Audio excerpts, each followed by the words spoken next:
আসসালামু আলাইকুম, welcome to Julius kitchen. আশা করি সবাই ভালো আছেন। আলহামদুলিল্লাহ, আমরাও সবাই ভালো আছি। আজকে আমি দেখাবো বিয়েবাড়ির চিকেন রোস্ট রেসিপি। আশা করি আমার রেসিপিটা ভালো লাগবে। যদি ভালো লেগে থাকে ভিডিওতে একটা লাইক দিবেন এবং পরবর্তী রেসিপিগুলো দেখার জন্য চ্যানেলটাকে সাবস্ক্রাইব করবেন। আর যারা করেছেন তাদের সবাইকে অসংখ্য অসংখ্য ধন্যবাদ। চলে যাচ্ছে প্রস্তুত প্রণালীতে। এখানে আমি সাদা গোলমরিচ নিয়েছি 30টার মতো, নিয়েছি জয়ফল একটা, জয়তিরি 3টা, দারচিনি 60 টুকরা, 2টা কালো এলাচ এবং 12টার মতো সবুজ এলাচ। এগুলোকে আমি হালকা তেলে ব্লেন্ডারে গুঁড়া করে নিব, চাইলে শিলপাটাও গুঁড়া করা যাবে। এখন আমি মশলা রেডি করে নিচ্ছি। দিয়ে দিচ্ছি 3 চা চামচ পরিমাণে টক দই, দিয়ে দিচ্ছি 2 চা চামচ পরিমাণে টমেটো সস। এখন এগুলোকে মিক্স করে নিচ্ছি। দিয়ে দিচ্ছি রসুন বাটা 1 টেবিল চামচ, আদা বাটা 2 টেবিল চামচ, পোস্তদানা বাটা 3 চা চামচ, কাঠবাদাম বাটা 1/3 কাপ পরিমাণ।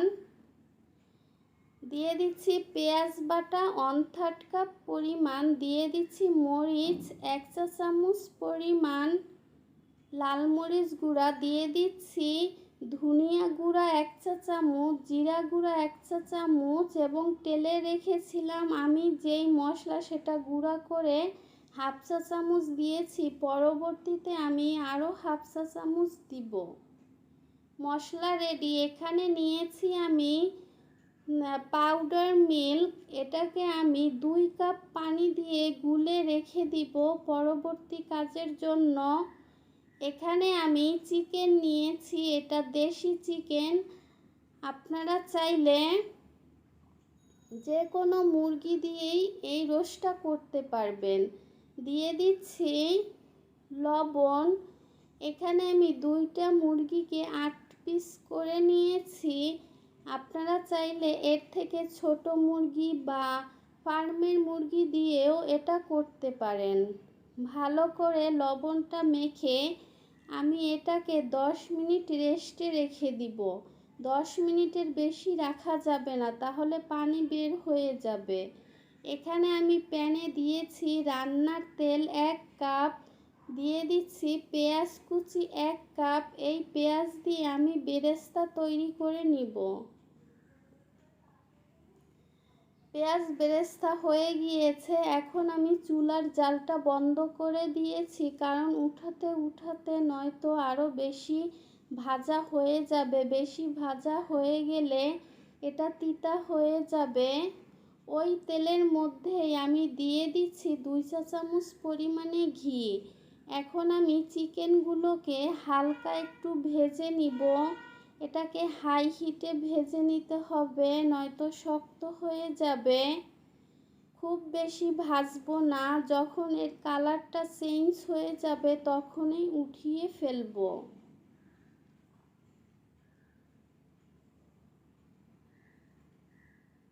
এইভাবে আমি সবগুলো চিকেনকে ভেজে নিব। ওই তেলের মধ্যেই আমি দিয়ে দিচ্ছি 1/4 কাপ পরিমাণে পেঁয়াজ কুচি। এই পেঁয়াজটাকে আমি হালকা ভেজে নিব। দিয়ে দিচ্ছি 3টা দারচিনি ও 3টা এলাচ, একটা তেজপাতা চিড়ে দিচ্ছি।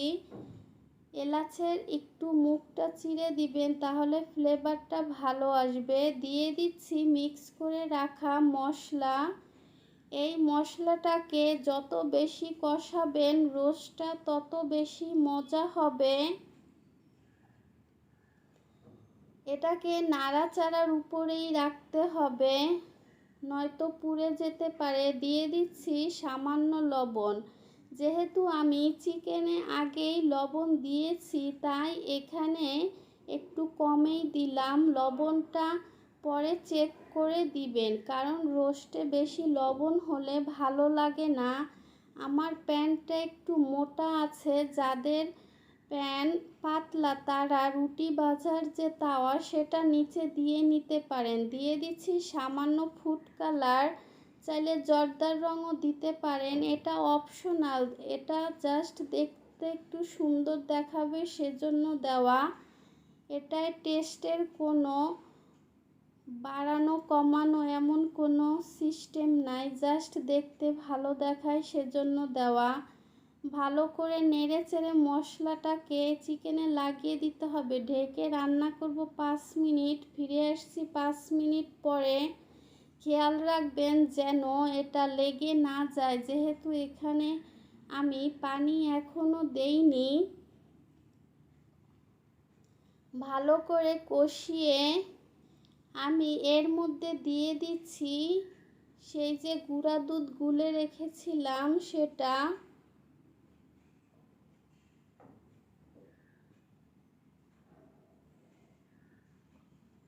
যদি আমার রেসিপি ভালো লেগে থাকে তাহলে লাইক কমেন্ট শেয়ার করবেন ফ্যামিলি ফ্রেন্ডসদের সাথে এবং চ্যানেলটাকে সাবস্ক্রাইব করে পাশে থাকবেন।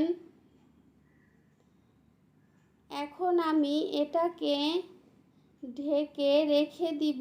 ফিরে আসব ঝোলটা ঘন হওয়ার পরে। ফিরে আসছি ঝোল ঘন হওয়ার পরে। এর মাঝে আমি কয়েকবার নেড়ে চেড়ে দিয়েছি। কোনো অবস্থাতেই এটাকে রেখে যাবেন না, কারণ এখানে ঝোলের পরিমাণ খুবই কম, লেগে যেতে পারে, আর লেগে গেলেই টেস্ট নষ্ট হয়ে যাবে। মাংস সিদ্ধ হয়ে গিয়েছে। এখন আমি দিয়ে দিচ্ছি হাফ চা চামচ গরম মশলা, নামানোর আগে দিলে ফ্লেভারটা ভালো আসে। দিয়ে দিচ্ছি 8টার মতো মরিচ মাঝখানে ভেঙে। দিয়ে দিচ্ছি পেঁয়াজ বেরেস্তা। যেহেতু রোস্ট খুব ঝাল খায় না, ঝাল খেতে ভালো লাগে না, তাই মরিচটা নামানোর আগে আগে দিব। দিয়ে দিচ্ছি 1 চা চামচ পরিমাণে চিনি। এখানে চিনিটা আপনারা যদি পছন্দ না করেন তাহলে না দিলেও হবে, তবে রোস্ট একটু মিষ্টি মিষ্টি হলেই ভালো লাগে। এখানে আমি আরও 2 চামচ ঘি দিয়েছি, দুঃখিত সেটা মনে হয় ডিলেট হয়ে গিয়েছে। দিয়ে দিচ্ছি কেওড়া জল সামান্য, গোলাপ জল সামান্য। এখানে বেশি দিবেন না, তাহলে এর ফ্লেভার অনেক কড়া হয়, আর অল্প দিলে ভালো মজাদার একটা ফ্লেভার আসবে। এটাকে আমি একদম লো আঁচে রেখে দিব 5 মিনিট দমে। ফিরে আসছি 5 মিনিট পরে। আমার রোস্ট রেডি। এখন পরিবেশনের পালা। আমি উপরে কিছু বেরেস্তা ছিটিয়ে দিচ্ছি। রেসিপিটি দেখার জন্য সবাইকে অসংখ্য অসংখ্য ধন্যবাদ। যে যেখানে থাকেন ভালো থাকেন, সুস্থ থাকেন। আল্লাহ হাফেজ।